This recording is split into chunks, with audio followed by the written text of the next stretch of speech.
really beautiful film, I thought. One of the things I was wondering though was, when you came to the film and you read the script, what was it that you really wanted to convey about Mary Magdalene? Well, when I read it, it was the first time that this kind of a story from this history or this period made sense to me in some ways. It was very humanistic. I thought it had a great spirituality in it, and from a woman's point of view, really fascinated me. But then when I did it, it was not the Mary that I was aware of, the fallen woman, the prostitute. And when I did a bit of digging and spoke to the writers, realised that that was an interpretation, a misinterpretation, essentially, by Pope Gregory in 591, and that her story hadn't really been told. So I felt very compelled felt even more compelled to get involved with it. Yeah, and because she starts out quite powerless, somewhat at the start, and certainly becomes more powerful by the end as one of Jesus' apostles. Why do you think that's such a relevant story to tell today? Well, I mean, I think it's, from a feministic point of view, I think it's relevant in the sense that you did really get a sense that women, it's much more difficult for women to explore their spiritual calling in a patriarchy. And what I love about Mary is that she already has the light. She already has a spirituality. And when we meet her in the film, except she just can't express it. She's not allowed to kind of find what that is. And it's not until she meets Jesus that it's the first person she's ever met in her life who sees her and acknowledges that what she has is beautiful and fine, and all it needs is courage. You just need your courage to follow what's in your heart. So I think it's a fantastic message to remind people to trust what you're feeling inside and to follow that inner calling and have the courage to do it. It's also a very beautiful film, and cinematography, costume in particular. Can you tell us a bit about how you approached bringing to life that time period and that location? Well, all the biblical films before us are kind of all shot in deserts, and but when I did my research, I went through Israel and very quickly realised that it was a very different place to what I was used to seeing in other films. The Sea of Galilee was a spectacular place, lots of colours, lots of strong magentas and pinks because of the desert opposite and the way the light refracted. Understanding costumes and people that could afford colours and couldn't, and all that detail and research went into all the decisions we made. And also I really wanted to do a human telling of it. I wanted people to feel like they could relate to the characters and get under their skin. And I got really excited about like almost transporting people back in time and really experiencing it, feeling the animals, the wind and the birds, and a really immersive experience. So Greg, my DOP, and he suggested 65mm digital. He had just shot it on Star Wars. It was the new Alexa camera, and as a way of literally bringing that world to life. And so we started testing with that, and I got a bit excited. It definitely sees the world in a way that's pretty spectacular. And you can watch this movie in 4K, and that's a whole other thing. Oh, really? But also I love what it did on close-ups. It took away that domesticity about it, and it made it a bit more spiritual in some ways. I don't know, just had this, felt like we're kind of peering into people's souls. Yeah, it was really very intimate. And it was all the style just kind of emerged from that process, really. And so did you say you went to Israel as part of the research for this? What was that like? How long it was a treat.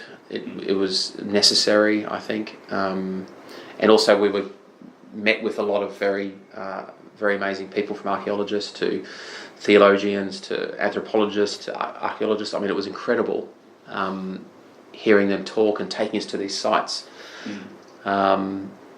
I found it absolutely fascinating, and I had a bit of time in the Sea of Galilee just to kind of be by myself and just sit and imagine what Mary would have been doing, and wandering around the landscapes and just trying to spiritually, emotionally connect to it myself.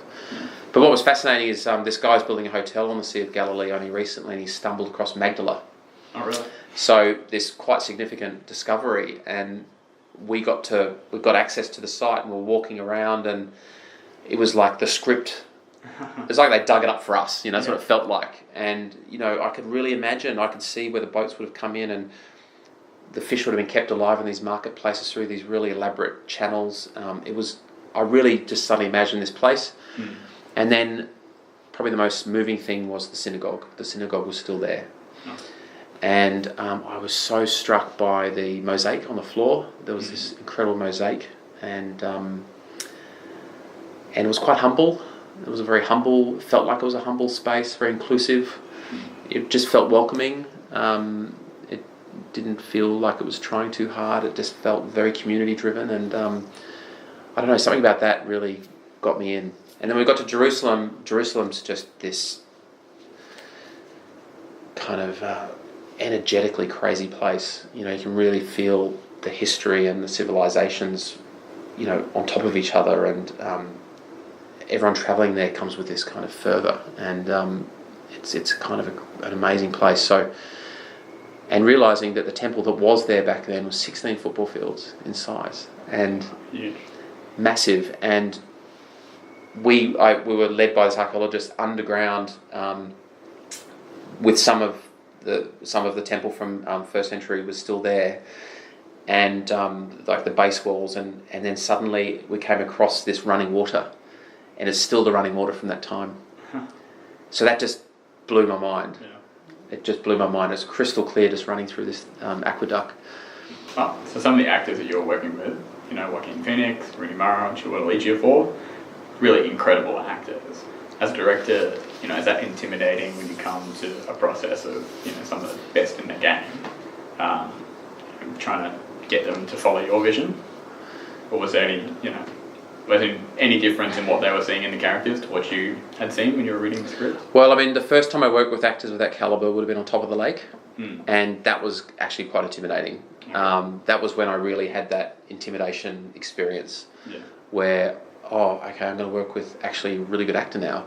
That was quite a process. So I had a little bit more confidence going to this, and obviously I had a really close relationship with Rooney, having done Lion as well, and but it's always intimidating. It's always about trust, But at the end of the day, these types of actors would not come on board if they didn't trust you.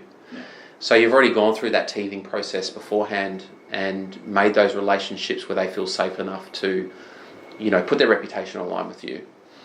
So it's more a responsibility. You become their director, their lifeboat when they want it, and you've got to stand up and be there for them. And and sometimes you don't know how to do that, and it's a moment, and then other times you do hold them up and you do guide them, and it's very grateful. But it's a real relationship, that one. And the relationship between Jesus and Mary in this film. Obviously, as you're saying, throughout history, she's primarily been portrayed as a prostitute incorrectly. There's something, you seem to convey something of a link between her and Jesus in this film, but it's never really, the carnality of that is never really explored. Was that ever something that you were looking to explore, or you wanted to keep it ambiguous? Well, the writers were pretty keen not to create a new version of Mary Magdalene that was equally as sexualised by making her the lover of Jesus. Yeah. So it would just wouldn't be cool, I don't think, to kind of just create a sexualised alternate. But ultimately, we wanted to celebrate her as a spiritual figure in her own right, and I think that felt right and was more true in some ways to the Gospels that we were drawing upon. Cool. But on that though, it is interesting that the relationship she has with Jesus, it does traverse. Like there are points in the film where you feel maybe it could go down that path. Yeah. When they're trying to understand what this connection is that they have, and I love the challenge of flesh and spirit. Sometimes they can feel very human, and other times they feel very connected to spirit, and just feeling that mercurial relationship, I think, is very exciting. And so, tell me a little bit about how you address depicting the rest of the apostles. Peter, Judas in particular seems to have quite a redemptive arc in this film. Look, all the characters, including the disciples, I think, are acting from a place of love. So even Judas. So that's a very refreshing point of view. Look, they all have their roles, and like Peter, for example, played by Chiwetel, he's just this very charismatic. I mean, he's the rock. He's like the leader in some ways. So he's the one that carries the responsibility of protecting Jesus on his journey, because their lives were at risk in what they were doing. So you could really feel the burden of that position, of having to try and protect and order and kind of guide everyone up and just allow Jesus to do what he's doing, but always keep him safe. And I think that's why he was nervous when Mary joined the group, is because a woman can bring controversy and more attention than they already have. And so he's just really thinking about Jesus' safety ultimately. But also, he's also a character that's kind of spiritually disconnected when we meet him.